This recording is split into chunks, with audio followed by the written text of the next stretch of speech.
Hi friends, welcome to my first video on YouTube. My name is Brie, and today I'm going to be talking about lighthouses and how sometimes their lighthouse keepers, known as wikis, go a little bit crazy. As you can hopefully tell from the thumbnail of this video, I'm going to be referencing The Lighthouse, which is a movie directed by Robert Eggers. If you didn't know, he also directed The Witch, a New England folktale, and both The Lighthouse and The Witch are absolutely amazing movies that I definitely recommend. They're very creepy, so if you're looking for a sort of psychological horror film, then both of them do a great job of that. And they're just very immersive. You can tell Eggers definitely does his research when it comes to historical accuracy and just the time periods that the movies take place in. If you want to check out The Lighthouse specifically, I believe Amazon Prime does have it for free.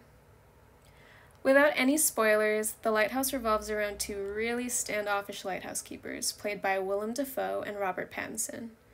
They gradually go insane when they end up essentially being stuck in a very remote lighthouse for longer than they bargained for. It's filled with a lot of symbolism and ambiguity that you could probably write a college thesis on. I mean, at one point you really aren't sure whether Dafoe's character and Pattinson's character want to fight each other or want to bang, so... in this video, I'm mostly just going to be talking about the interesting things I learned while researching the history and creative inspiration behind The Lighthouse. This ended up being quite a bit of a rabbit hole while searching for just a reference picture for my art piece. I found multiple articles on the historical accuracy of costume design and also a newsletter for the US Lighthouse Society, which I didn't know was still a thing. So if you want to nerd out and are interested in lighthouses, I put links in the description below. And also, just as a heads up, you'll see I'm not really used to drawing people, and I'm trying to get better at it, so I hope you enjoy watching me struggle to draw Robert Pattinson and Willem Dafoe's chin, which multiple people have quote-unquote told me could be bigger. You'll see I'm very loosely basing my drawing method in this video on the Loomis method. I say loosely because I have the attention span of my dog when there are no treats involved, and I watched an educational video for like 2 minutes and thought, oh, I can do this easy. Let's just say I'm very grateful that this is on Procreate, because if this was on actual paper, I probably would have given up after 10 minutes. As you can see right now in the video, I'm practically doing facial reconstruction surgery on this drawing of Robert Pattinson's face. So yeah. In addition to Robert Eggers stating in interviews that he heavily researches the history behind the eras that encompass his works, the founding inspirations driving The Lighthouse are both fascinating and eerie. The Lighthouse was initially an attempt by Robert Eggers' brother, Max Eggers. He was trying to adapt Edgar Allan Poe's unfinished short story, The Lighthouse.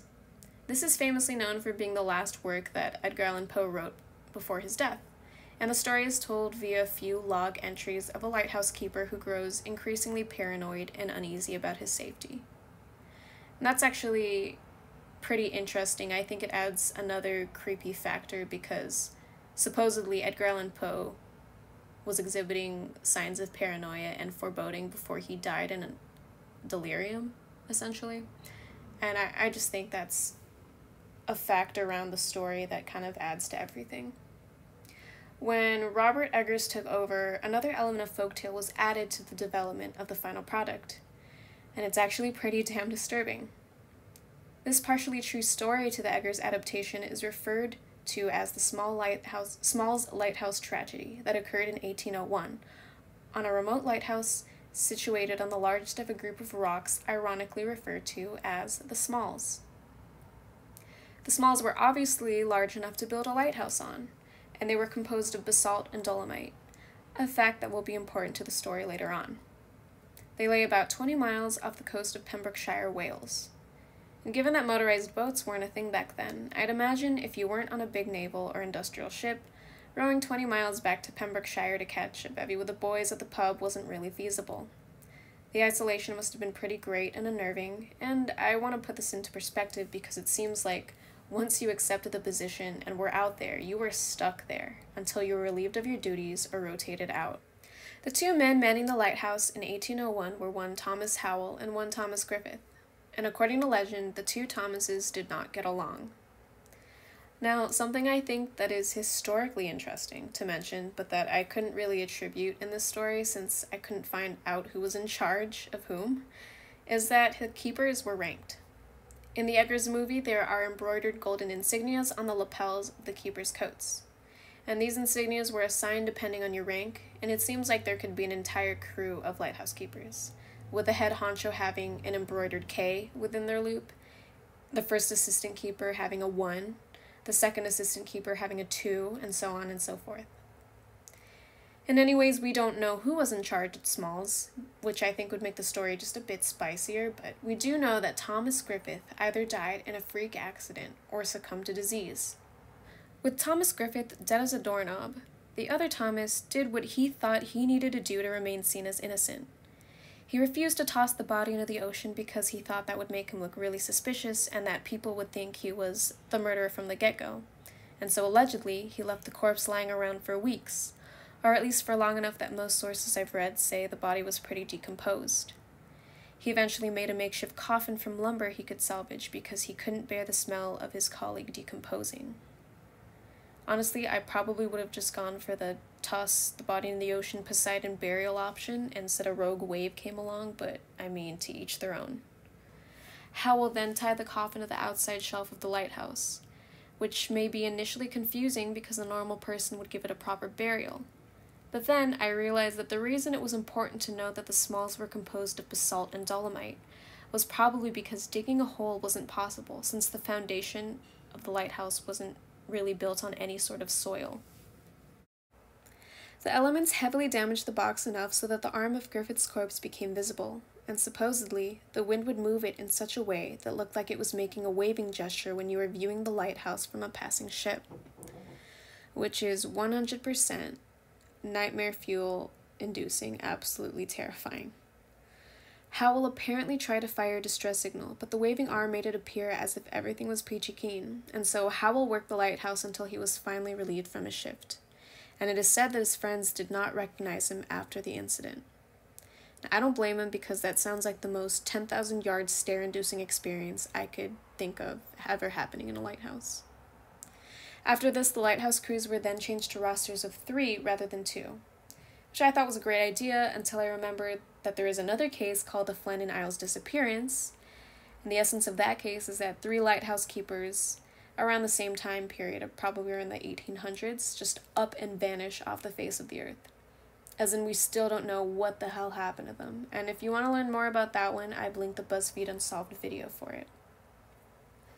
I think all these stories beg the question of sanity and isolation, 2 huge themes in the lighthouse, and while researching lighthouses, I genuinely found it fascinating how they seem to be able to induce terror while saving lives. On one hand, they seem to be capable of bringing out the most twisted, darkest parts in a person's mind due to how isolated these locations tend to be. And on the other hand, a lot of people, myself included, romanticize living in a lighthouse. Supposedly it's peaceful and quiet with an entire beachfront property to yourself, maybe all the seafood you could eat, and pretty much the ultimate retirement plan. If you consider the purpose of a lighthouse, it's to guide passing ships in the middle of the night and during storms, and to keep them from crashing. Although a majority of lighthouse keepers seem to have made it out all right, I think it is a bit bizarre to think that the mental health of a few people were completely obliterated in the process of saving hundreds of lives. And I'm not trying to make a statement, I don't really think there's a right or wrong here, I just think that's sort of sad, and you get weird questions about the human condition when you put people in extreme conditions like that. A more factual interpretation of the occasional horror stories of isolation-driven insanity placed mercury poisoning as a possible reason. Particularly before automated lighthouses, which applies to the Smalls Lighthouse tragedy and the lighthouse in Eggers' film, liquid mercury was sometimes used to float the lenses that spun and were responsible for inducing the flashes that guided ships. The way it worked was that the mercury allowed the base of the lens to spin faster than using a regular clockwork system. And this quicker flash benefited the sailors, but definitely posed an extreme health hazard to lighthouse keepers. They regularly came into contact with the mercury during routine upkeep and cleaning. Chronic mercury poisoning apparently causes confusion, depression, and hallucinations, And although it's impossible to know in retrospect, it is interesting to consider mercury poisoning as a catalyst or even sole reason for incidents of strange behavior. In my opinion, I really think it's all of the above. I mean, if anything, Quarantine 2020 has taught a lot of us that isolation is one hell of a trip, and a lot of the times, not the good kind. So as not to end my first video on a complete and utter bummer, I definitely do think that if you watch The Lighthouse, there is some humor to it, and it comes from the chemistry between Defoe's and Pattinson's characters. It really kind of feels like a messed up version of the show The Misadventures of Flapjack. I don't know why it does, it's a little reminiscent of that. So much so that I've definitely seen comments memeing about it on Lighthouse clips on YouTube, and I think it's a little funny.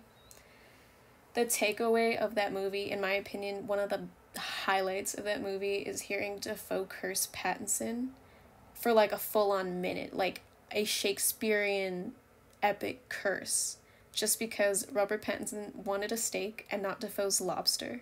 And at the end, Robert Pattinson's character responds pretty much, "Oh, have it your way, fine, I did like your cooking."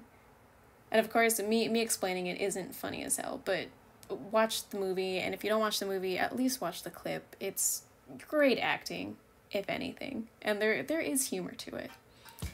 That is all I have today. So I hope you enjoyed this video and that you learned something interesting from my rambling, and thank you guys for watching. Take care.